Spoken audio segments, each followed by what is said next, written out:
The clock on the wall showed 5:47 p.m. when David pushed open the heavy back door of the Riverside Concert Hall. His shoulders ached from loading boxes all day at the warehouse. But there was no time to rest. He had another 4 hours of work ahead of him, mopping floors and cleaning seats before tomorrow night's big show. He'd been doing this for almost 3 years now. 2 jobs, barely any sleep, and a constant worry about whether he could pay next month's rent. But every time he felt like giving up, he'd think about his daughter waiting for him at home. Lily was only 7 years old, and she deserved better than what he could give her right now. David grabbed his cleaning cart from the storage room and headed toward the main auditorium. The smell of lemon polish and old wood always reminded him that he was in a special place, even if he was just there to clean it. Rich people came here wearing fancy clothes to listen to music that cost more for one ticket than he made in a week. The auditorium was empty and quiet. David loved this time of day when he had the whole place to himself. No one looking down at him, no one making him feel invisible, just him and the rows of red velvet seats that needed dusting. He started at the back, working his way forward row by row. His hands moved automatically while his mind wandered to the bills piled up on his kitchen table. The electricity bill was due in 5 days. Lily needed new shoes because her old ones had holes in the bottom. And her school was having a field trip next month that cost $30. $30. It might as well have been $300. Stop thinking about it, he whispered to himself. Just keep working. By 6:30, he'd finished the seats and moved on to the stage. This was always his favorite part of the job, even though it made his heart hurt a little. The stage was where magic happened, where talented people stood under bright lights and made hundreds of people feel something real. David climbed the steps to the stage, his worn-out sneakers quiet on the polished wood. In the center, spotlighted even though the house lights were dim, sat a beautiful black grand piano. A Steinway, he'd heard someone call it once. It was worth more money than he'd make in his entire lifetime. He approached it carefully with his dust cloth, treating it like something precious. Because it was precious. David had always loved pianos, loved music, loved the way certain sounds could make you forget your troubles for just a little while. When he was young, maybe 8 or 9 years old, his mother had somehow saved enough money to pay for piano lessons. Mrs. Peterson down the street gave lessons in her living room for cheap. And for 2 beautiful years, David went to her house every Tuesday afternoon. He still remembered the feeling of sitting at her old upright piano, fingers finding the right keys, watching her smile when he played something correctly. She said he had talent, said he had a gift for making music feel alive. Those were some of the happiest memories of his childhood. But then his father lost his job at the factory. Money got tight, tighter than it had ever been. Piano lessons were the first thing to go. David understood even at 10 years old. You couldn't need piano lessons. You couldn't pay rent with music. He never played again after that. His family never owned a piano. And once he grew up and started working, there was never time or money for things like music. Life had other plans for him. A quick marriage that didn't work out. A baby girl he loved more than breathing. And then suddenly he was alone, working 2 jobs just to keep them both fed and housed. David stood in front of the piano now, dustcloth in hand, and felt that old familiar ache. 23 years had passed since he'd last touched piano keys. Sometimes he wondered if his fingers would even remember how to play. He glanced around the empty auditorium. No one was here. The manager wouldn't arrive for at least another hour, and the musicians didn't show up until right before the performance. He was completely alone. His hand reached out slowly, hovering just above the keys. He shouldn't. This piano wasn't for people like him. It was for trained professionals, for people who'd spent their whole lives perfecting their craft while he'd spent his loading boxes and mopping floors. But God, he missed it. Missed the feel of the keys under his fingers, missed the sound of music filling a room, missed being someone other than a tired single dad who couldn't afford his daughter's field trip. David pulled his hand back and started dusting the piano's surface instead. The wood gleamed under his cloth, smooth and perfect. Tomorrow night some talented pianist would sit here and play for all those well-dressed people. They'd clap and smile and go home feeling cultured and sophisticated, and David would be in the back emptying trash cans. He finished dusting and stepped back, ready to move on to the next task. But his feet wouldn't move. He just stood there staring at the piano, feeling something stir inside his chest, something he'd buried a long time ago. Lily had asked him a question that morning while he was making her breakfast. She was sitting at their small kitchen table, swinging her legs because her feet didn't quite reach the floor, and she'd looked up at him with those big brown eyes that reminded him so much of her mother. "Daddy," she'd said, "did you ever have a dream? Like a really big one?" He'd been flipping pancakes, trying to make sure they didn't burn because they couldn't afford to waste food. "What do you mean, sweetheart?" "Like something you wanted to be when you grew up, before you had to be a grown-up." David had frozen with the spatula in his hand. "How do you tell your 7-year-old daughter that yes, you had dreams once, but dreams don't pay the bills? That the world doesn't care about what you wanted to be, only about what you can produce?" "Sure, honey," he'd said finally. "Everyone has dreams. What was yours?" He'd served her the pancakes, dodging the question. "Eat your breakfast. You'll be late for school." But she'd persisted, the way kids do. "Was it a good dream?" "Yeah," he'd whispered. "It was a good dream." Now, standing on this stage in front of this magnificent piano, that conversation echoed in his head.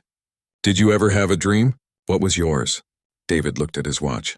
7:15, still 45 minutes before anyone would arrive.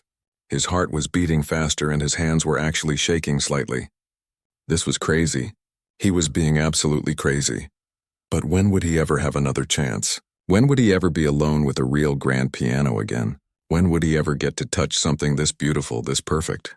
Before he could talk himself out of it, David sat down on the piano bench. His cleaning uniform felt rough and dirty against the polished wood. His hands were calloused and worn from years of hard labor. He didn't belong here, but he was here anyway. David placed his fingers on the keys and felt electricity run through his entire body. The ivory was cool and smooth under his fingertips. For a moment, he just sat there, breathing, remembering. Then, after 23 years of silence, he began to play. The first note came out shaky. David's fingers felt stiff, uncertain on the keys. 23 years was a long time. Maybe too long. Maybe he'd forgotten everything Mrs. Peterson had taught him in that tiny living room all those years ago. But then something strange happened. His fingers found the second note, then the third. They moved almost on their own, like they'd been waiting all this time to remember. The melody of Moonlight Sonata began to fill the empty auditorium, soft and haunting. David had learned this piece when he was 12 years old. It was the last thing he'd mastered before the lesson stopped. He'd practiced it over and over, determined to play it perfectly for the spring recital that never happened. The notes were still there, buried deep in his muscle memory, just waiting to come out. His eyes closed as he played. The years fell away. He wasn't a tired custodian anymore. He wasn't a struggling single father worried about bills and rent. He was just a person making music, and for the first time in longer than he could remember, he felt like himself. The song wasn't perfect. His timing was off in places. His left hand stumbled over a few of the bass notes. But there was something raw and real about it, something that came from deep inside his chest. Every note carried the weight of dreams he'd given up, of the life he'd imagined versus the life he'd gotten.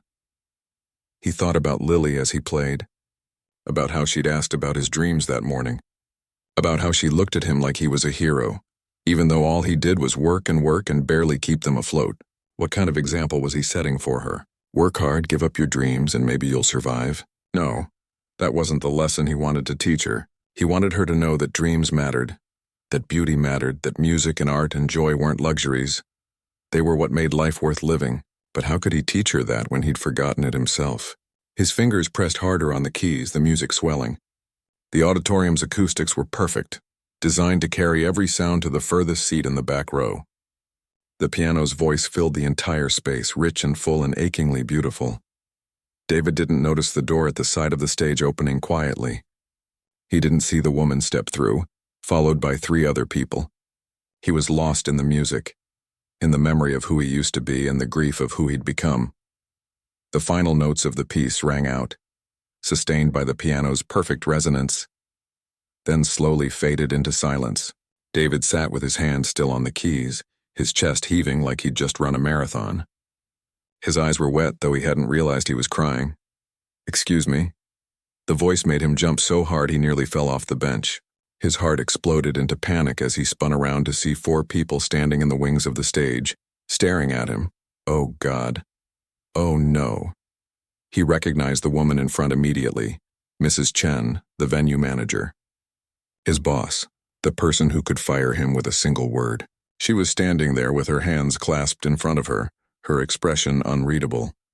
Behind her were three other people, a tall man with silver hair holding a violin case, a younger woman with a cello, and an older gentleman who looked like he might be in his 70s, distinguished and formal in an expensive-looking suit. David shot to his feet, nearly knocking over the piano bench. "I'm so sorry. I didn't mean to, I was just... How long have you been able to play like that?" Mrs. Chen's voice was soft, almost gentle. It wasn't the tone he'd expected. I used to. When I was a kid. I shouldn't have touched it. I'm really sorry, I'll get back to work. Answer the question, please." The older gentleman stepped forward. He had a thick accent, Russian maybe, and his eyes were sharp and focused on David's face. "How long have you studied piano?" David's mouth went dry. His mind raced, trying to figure out if he was about to be fired or arrested for touching expensive equipment he had no business touching. 2 years. When I was 8 and 9, but that was over 20 years ago. I haven't played since then. I swear I was just cleaning and I saw the piano and I thought, "You thought you would play Beethoven's Moonlight Sonata after not touching a piano for 2 decades?" The Russian man's eyebrows went up. "Just like that? I know it sounds crazy. I remembered it. My old teacher taught it to me and I guess my hand still knew how." David was talking too fast, words tumbling over each other. "I'm really sorry. It won't happen again. Please, I need this job. I have a daughter and..." "Stop apologizing." The younger woman with the cello spoke up. She had tears in her eyes. "That was beautiful." David blinked at her, confused. "What?" Mrs. Chen took a step closer. "David, right? You've worked here for almost 3 years." "Yes, ma'am, and I've never touched anything I wasn't supposed to before, I promise. This was the first time and it was stupid and... Do you know who these people are?" Mrs. Chen gestured to the 3 behind her. He shook his head, still ready to bolt. "This is Viktor Petrov. He's the conductor of the orchestra performing tomorrow night. These are 2 of his musicians." She paused, studying David's face. "They arrived early to do a sound check, and they heard you playing." David felt his stomach drop. Great. He'd not only played without permission, he'd had an audience for his rusty, imperfect attempt at classical music. Could this get any worse? "I've been conducting orchestras for 42 years, Victor said, moving closer. His eyes were intense, almost fierce. "I have heard thousands of pianists. Students, professionals, masters. And do you know what most of them lack?" David couldn't speak. He just shook his head slightly. "Heart." Victor tapped his chest. "Technique can be taught. Precision can be practiced. But heart? That cannot be learned. Either you have it or you don't, and you, my friend, you have it." "I don't understand," David whispered. The woman with the cello smiled through her tears. "What he means is that was one of the most moving performances I've heard in years. And I heard it from a custodian who hasn't played piano in 20 years. You played with your whole soul," the violinist added. "We all felt it." David looked at Mrs. Chen, searching her face for anger or disapproval. Instead, he saw something that looked almost like excitement. "David," she said carefully, "we have a problem with tomorrow night's show." His heart sank again. "Here it comes. You're fired for touching the piano. Our opening act canceled 3 hours ago. Food poisoning. We have a 30-minute slot at the beginning of the program with nothing to fill it." She paused and a small smile played at her lips. "Would you be willing to play?" The words didn't make sense. David heard them, but his brain couldn't process them. "Play what?" "Tomorrow night. On this stage. For our audience." Mrs. Chen gestured to the empty seats. "Would you play piano for us?" "You're joking." David looked from her to Victor to the other musicians. "You have to be joking." "I never joke about music," Victor said firmly. "I heard what you can do. These people need to hear it too. But I'm nobody. I'm just a janitor. I'm not good enough to... Let me tell you something." Victor moved close enough that David could see the passion burning in his eyes. "I have heard pianists who practiced 8 hours every day, who went to the finest schools, who have technique so perfect it's like watching a machine. And you know what? They're boring. They play the notes, but they don't play the music. You understand?" David shook his head slowly. "Music is not about being perfect. It's about making people feel something real. And in 5 minutes, you made us feel more than most pianists do in an entire concert." Victor placed a hand on David's shoulder. So I ask you again, will you play for our audience tomorrow night? David looked down at his stained work uniform, at his rough hands, at his worn-out shoes. Then he looked at the piano, gleaming and beautiful under the stage lights. I can't, he said finally. Look at me. These people pay hundreds of dollars for tickets. They expect someone professional, someone trained, not a guy who cleans their seats. They expect to feel something, the cellist said softly, and you can give them that. Mrs. Chen stepped forward. I know this is sudden. I know it's scary. But David, I've worked at this venue for 15 years. I've seen hundreds of performances. And what I just heard from you. She shook her head, searching for words. It reminded me why I fell in love with music in the first place. David's hands were shaking. His whole body was shaking. This was insane. This was impossible. But somewhere in his chest something was waking up. Something that had been asleep for 23 years. David stood there frozen, 4 pairs of eyes watching him, waiting for an answer that seemed impossible to give. His mind was spinning in 1,000 different directions at once. Play piano? Tomorrow night? In front of hundreds of people? People who knew what real music was supposed to sound like? I need to think, he finally managed to say. Can I have a minute? Mrs. Chen nodded. Of course. We'll be in my office when you're ready. She started to leave, then turned back. David, for what it's worth, I believe in you. The 4 of them left through the side door, and suddenly David was alone on the stage again. He sank back down onto the piano bench, his legs too weak to hold him up anymore. This was crazy. Absolutely crazy. He was a custodian, a guy who mopped floors and emptied trash cans. He hadn't played piano in over 2 decades. What if he messed up? What if he froze in front of all those people? What if they laughed at him? But then another voice in his head, quieter but stronger, whispered something different. What if you don't mess up? What if this is your one chance? What if Lily is watching and she sees that dreams can come true? He pulled out his phone with shaking hands and called his neighbor, Patricia. She was a sweet older lady who sometimes watched Lily when his shifts ran late. Patricia, it's David. I know this is last minute, but could you possibly watch Lily tomorrow evening? Something came up at work. He listened to her warm voice agreeing, saying, of course, anything for that sweet girl. Thank you. Thank you so much. I'll explain everything later. He ended the call and sat there staring at the piano keys. His heart was pounding so hard he could hear it in his ears. Every logical part of his brain was screaming at him to say no, to walk away, to stick with what he knew. But there was another part, a part he'd buried long ago that was begging him to say yes. David thought about his life. The same routine every single day.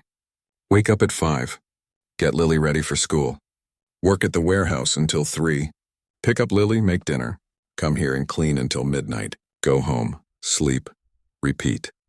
Day after day, week after week, year after year. Was this all there was? Was this all he'd ever be? He thought about Lily's question again. Did you ever have a dream, Daddy? Yeah, baby, he whispered to the empty auditorium. I did. David stood up, straightened his shoulders, and walked to Mrs. Chen's office. His hands were still shaking when he knocked on the door. Come in. He stepped inside. All 4 of them were there, waiting. Mrs. Chen sat behind her desk. Victor stood by the window. The 2 musicians sat in chairs against the wall. I'll do it, David said before he could change his mind. I'll play tomorrow night. Victor's face broke into a huge smile. The cellist actually clapped her hands together. Mrs. Chen stood up and reached across the desk to shake his hand. Wonderful. We'll need to prepare a few things, but... Wait, David interrupted. I have conditions. Victor raised an eyebrow. Conditions? I want to bring my daughter, Lily. She's 7. I need her to see this. His voice was stronger now. And I don't want you to tell the audience who I am or what I do. Just introduce me as David, that's it. Mrs. Chen nodded slowly. We can do that. Anything else?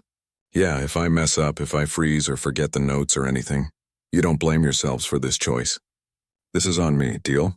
Victor walked over and extended his hand. Deal, but you won't mess up. Trust me on this. They shook hands and suddenly it was real. David was going to play piano on a stage in front of hundreds of people in less than 24 hours. Okay, Mrs. Chen said. All business now. We need to handle some logistics. The performance is tomorrow at 7. You should arrive by 5 for a sound check and to get comfortable. We'll have something for you to wear. What size jacket are you? The next hour passed in a blur.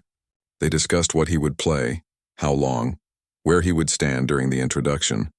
Victor wanted him to play 3 pieces, but David insisted on just the one.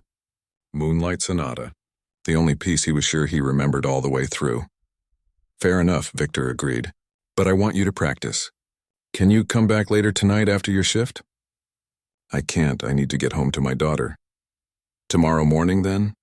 Before your warehouse shift? David thought about it. He'd have to wake up even earlier, but this was important. Okay, 6 a.m. Perfect. I'll be here. When David finally left the office, his head was spinning. He finished his cleaning shift in a daze, his mind barely registering what his hands were doing. Every time he walked past the stage, he felt a flutter of excitement mixed with terror in his stomach. At midnight, he drove home to the small apartment he shared with Lily. She was asleep.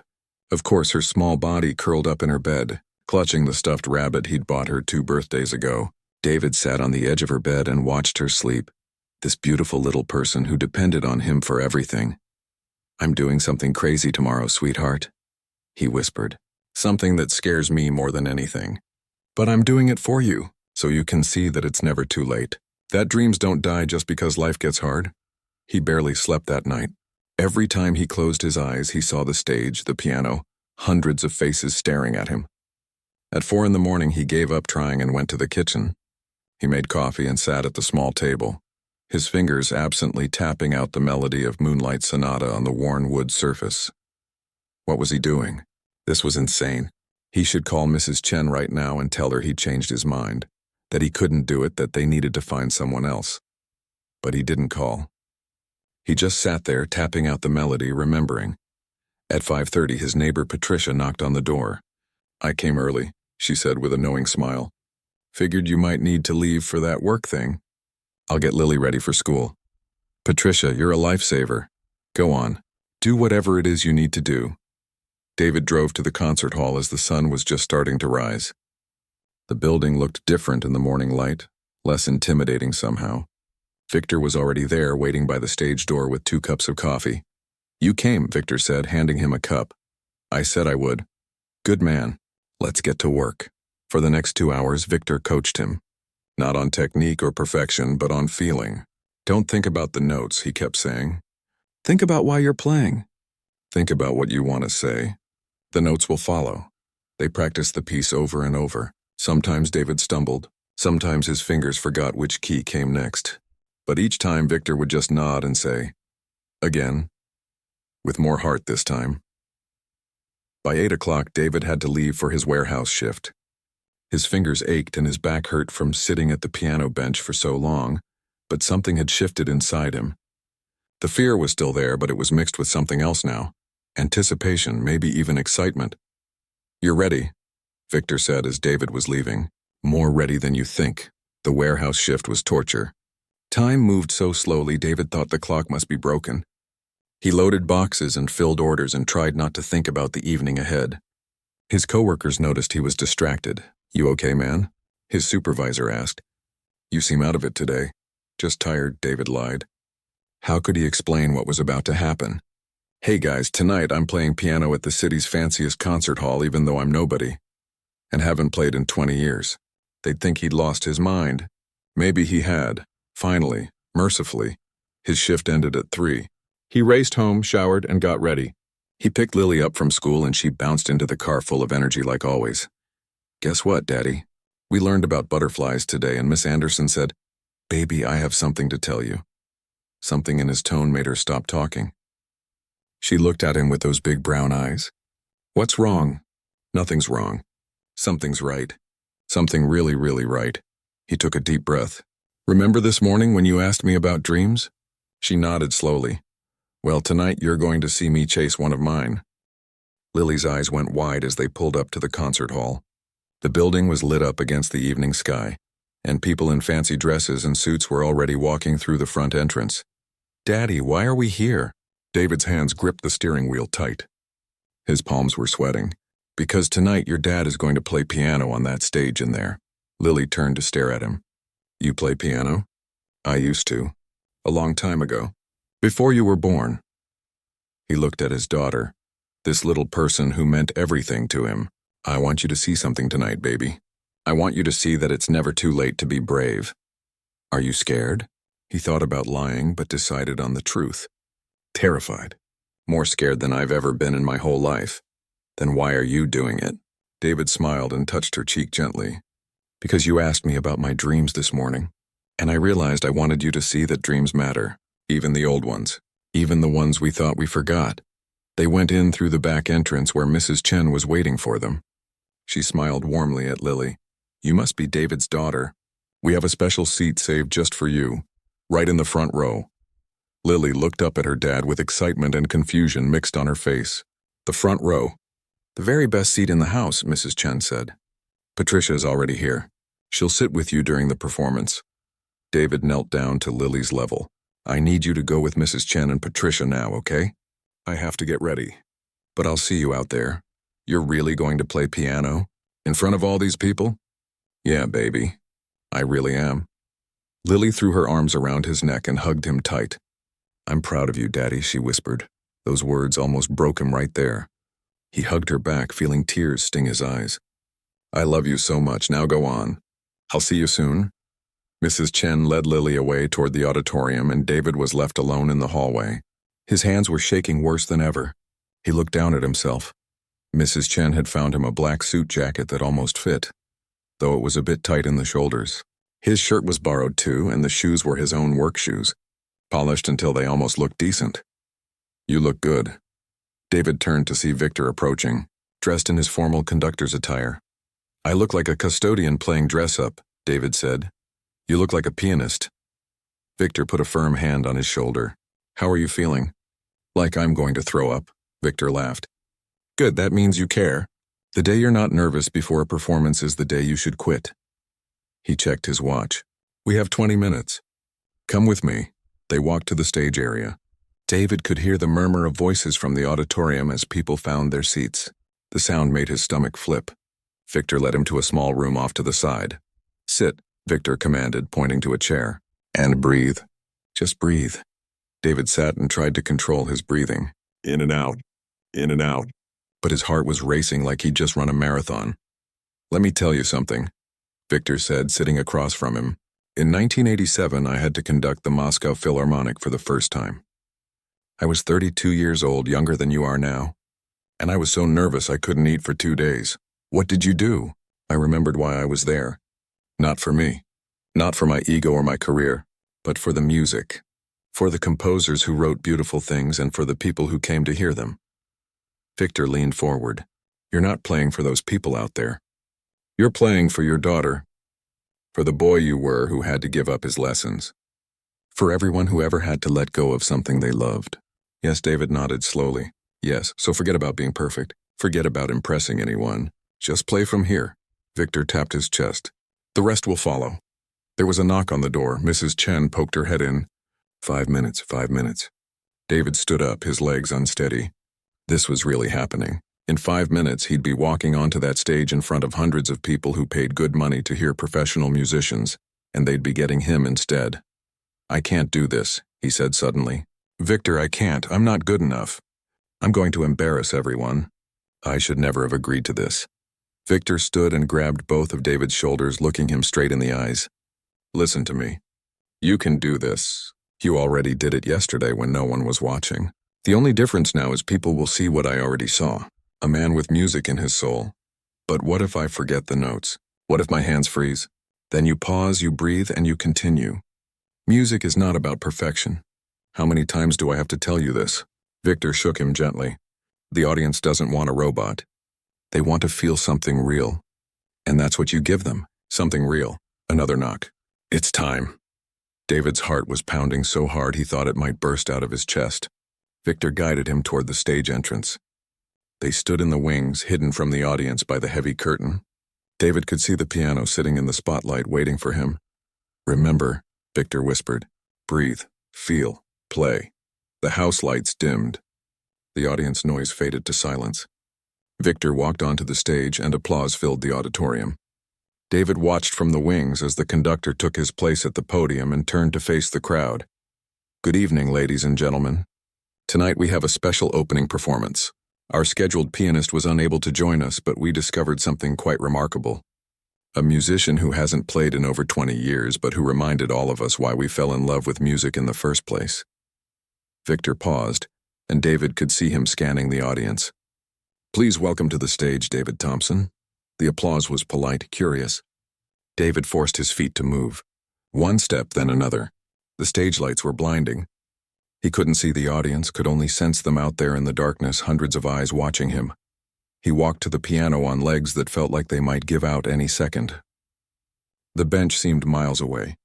When he finally reached it and sat down, his hands were trembling so badly he had to press them flat on his thighs for a moment. The auditorium was completely silent, waiting. David looked out into the darkness and found the front row. He couldn't see Lily clearly through the lights, but he knew she was there, watching, believing in him. He thought about his life. Every morning waking up exhausted, every bill he couldn't quite pay, every dream he'd pushed aside because survival came first. He thought about being 10 years old and having to give up the thing he loved most. He thought about all the years of just getting by, of being invisible, of being nothing more than someone who cleaned up after other people. Not tonight. Tonight he was something else. David lifted his hands and placed them gently on the keys. The ivory was cool under his fingertips. He took one deep breath, closed his eyes, and let the first note ring out into the silence. The opening of Moonlight Sonata was soft, almost hesitant. But as his fingers found their rhythm, something shifted. The fear didn't disappear, but it transformed into something else. Energy, purpose, truth. His hands moved across the keys, and the music flowed out of him like water that had been dammed up for 23 years. He wasn't thinking about the notes anymore. He wasn't thinking about the audience or the borrowed jacket that didn't quite fit, or the fact that he was a custodian who had no business being on this stage. He was just playing, feeling, living. The melody swelled and dipped, carrying every emotion he'd buried for decades. The loneliness of being a single parent, the exhaustion of working 2 jobs, the quiet desperation of wondering if this was all life would ever be, but also the hope, the love for his daughter, the stubborn belief that maybe, just maybe, beautiful things could still happen. His fingers danced across the keys, some notes perfect, some slightly off, but all of them honest. The piece moved through its movements, building and falling, light and shadow, joy and sorrow all woven together. David felt tears on his cheeks but didn't stop to wipe them away. His whole body was part of the music now, swaying slightly with the rhythm, feeling every chord in his chest. The auditorium had disappeared. The audience had disappeared. There was only him and the piano and the music that had waited so long to be released. This was why people played instruments. This was why music mattered. Because for these few minutes nothing else existed except beauty and truth and feeling. The piece built toward its conclusion, the notes cascading like water over rocks, and David's heart soared with them. He'd forgotten this feeling, this absolute certainty that he was exactly where he was meant to be, doing exactly what he was meant to do. The final notes came, soft and fading, like a whisper or a prayer. David's hands lifted from the keys, and the last sound hung in the air for a moment before dissolving into silence. Complete silence. David sat frozen, his hands still raised slightly, his eyes still closed. The silence stretched on. 1 second, 2 seconds, 3, oh God, they hated it. He'd messed up. He'd embarrassed everyone. Then he heard it. A single clap, then another, and suddenly the entire auditorium erupted. David opened his eyes and turned toward the audience. The house lights came up slightly, and he could see them now. Hundreds of people rising to their feet. The applause was deafening, thunderous, rolling over him in waves. They were giving him a standing ovation. His eyes found the front row and found Lily. She was standing on her seat, clapping as hard as her small hands could. The applause went on and on.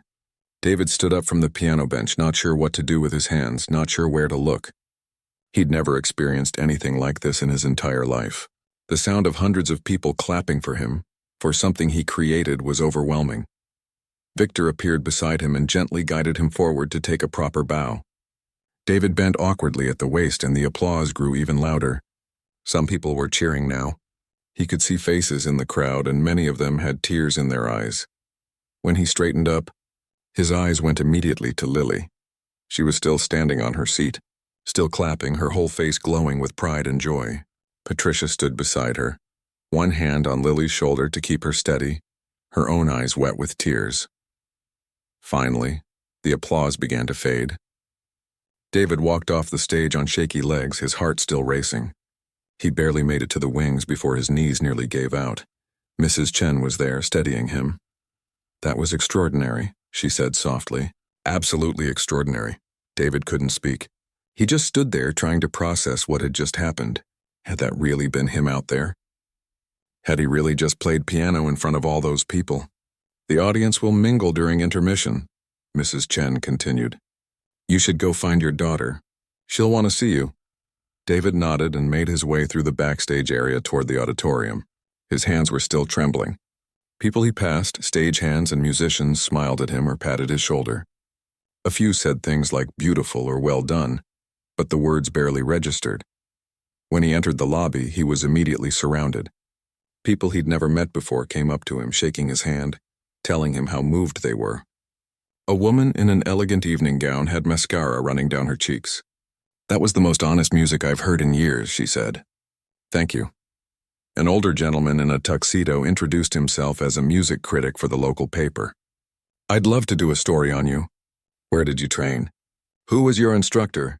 Before David could answer, he felt a small body slam into his legs. Lily had broken through the crowd and wrapped her arms around him. "Daddy, Daddy, you were amazing." Everyone was crying. "Did you see them? They loved it." David picked her up, not caring that she was getting too big for this, not caring about the borrowed jacket or the crowd of fancy people watching.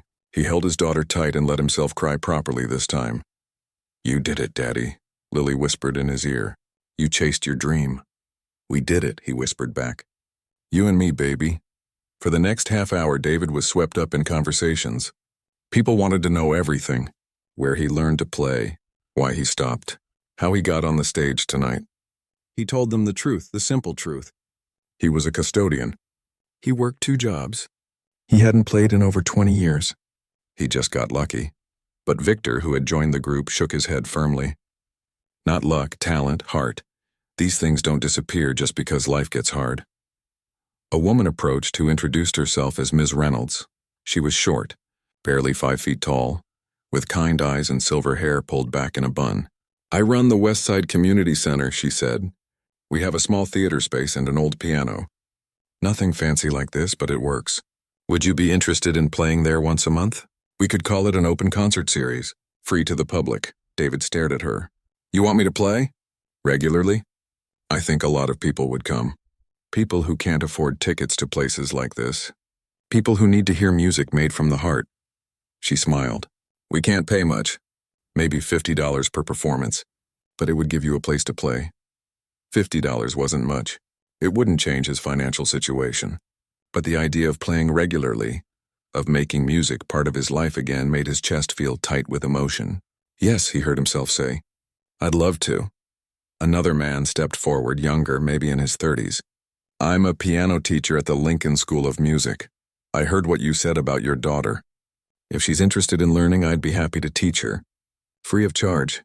And honestly, if you wanted to brush up on your skills, I'd be honored to work with you too."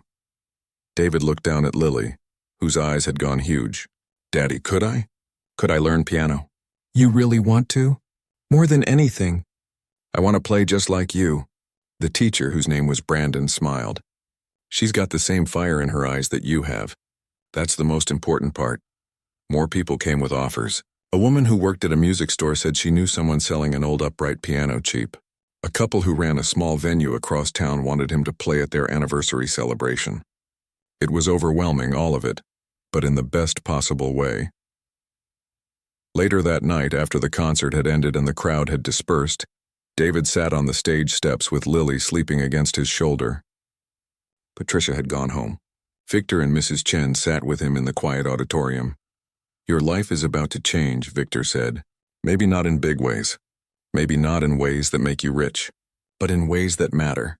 "I still have to work at the warehouse," David said quietly. "Still have to clean here at night.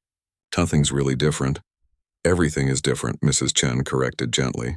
You remembered who you are. That's not nothing, she was right. He could feel it. Something fundamental had shifted inside him tonight. He wasn't just a custodian anymore, wasn't just a single dad struggling to survive. He was also a musician, a person who made beauty in the world. Both things could be true at the same time. Over the next few weeks, David's life settled into a new rhythm. He still worked his 2 jobs. Bills still needed to be paid and life was still hard. But twice a week, Brandon came to their apartment and gave Lily piano lessons. The music store owner had connected him with that cheap upright piano. And though it was old and slightly out of tune, it was theirs. Every evening after dinner, Lily would practice her scales and simple songs while David washed dishes and listened. On weekends, he'd sit beside her and play duets, their hands moving across the keys together, creating something neither of them could make alone. Once a month, David played at the Westside Community Center. The audiences were smaller than that first night, and there were no evening gowns or tuxedos. Just regular people, families, elderly couples, teenagers, all sitting in folding chairs listening to him play, and somehow that felt even more meaningful. Word spread slowly. Someone had filmed part of his performance at the concert hall that first night and posted it online. The video didn't go viral or make him famous, but it was seen by thousands of people. Comments poured in from strangers. This made me cry. I needed to hear this today. Proof that it's never too late. A local news station did a small segment about him. Custodian's surprise piano performance inspires community. They interviewed him at the concert hall, standing on the same stage where everything had changed. The reporter asked him what advice he'd give to people who'd given up on their dreams. David thought about it carefully before answering. I'd say that dreams don't die. They just sleep sometimes, and maybe they change shape a little. I'm not going to be a famous concert pianist. That's okay, but I get to play music. I get to teach my daughter. I get to make people feel something real. That's more than enough. 6 months after that first performance, David got a letter from Victor. The conductor was putting together a small orchestra made up of amateur musicians, people who played for love rather than money. Would David be interested in being their pianist for a special community concert? Of course, he said yes. The night of that concert, David stood backstage with a group of musicians who, like him, had day jobs and families and lives that didn't revolve around music. A dentist who played violin, a nurse who played cello, a retired teacher who played flute, all of them making time for beauty despite everything else. Lily was in the front row again, older now, her own piano skills improving every day. She waved at him and he waved back. As David walked onto the stage, he thought about the question she'd asked him all those months ago. Did you ever have a dream, Daddy? Yes, he thought. And I'm living it right now. Not in the way he'd imagined as a child. Not with fame or fortune or a grand career, but in small, beautiful moments, in music shared with strangers, in watching his daughter discover the same joy he'd found, in remembering that he was more than just his struggles, more than just someone who cleaned floors and loaded boxes. He was a person who made music. And that was everything. David sat at the piano, placed his hands on the keys, and began to play. The notes filled the auditorium, and for those few minutes, nothing else mattered. Not the bills waiting at home. Not the early shift tomorrow morning. Not the worn-out shoes or the tired muscles or the constant worry, just the music. Just the beauty. Just the proof that dreams don't die. They just wait for the right moment to wake up again, and when they do, when you're brave enough to reach for them even when it seems impossible, they can change everything, not by making your life easier, but by reminding you what makes life worth living.